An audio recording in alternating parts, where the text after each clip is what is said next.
ते जीएसटी मुळे चुनापुडी महागेल काय? शाबास भैया ये माझ्या मंचावर नाही ये शिवसेना बस नाही असू दे. कॅमेऱ्यासमोर या असा आलो आलो काय करणार रे कधीपासून तू तंबाखू खातोय भैया? मी 8वी पासून. 8वी. अरे चुना संपला की मी नो बॉलच्या फटूचा काढून येड्या मोडतोय. सोपं आहे का? आता 500 मीटरचा नियम लागलाय. लोक रांगा लावला दारू घेते.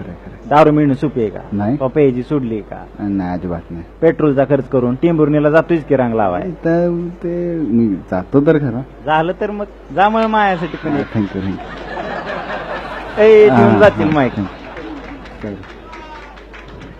तंबाखू बहादरावून मला एवढंच सांगायचंय, आपण आपला तो डळमूळ द्यायचा नाही. चुना नसला म्हणून काय रोग होत नाही. पाण्याचं 2 थेंब टाकायचं, मस्तपैकी बार लावायचा, मस्तपैकी झिंगायचं. मंडळ तुझ्या सोबत आहे बाया, तो बिन चुन्याचा लाव केला का?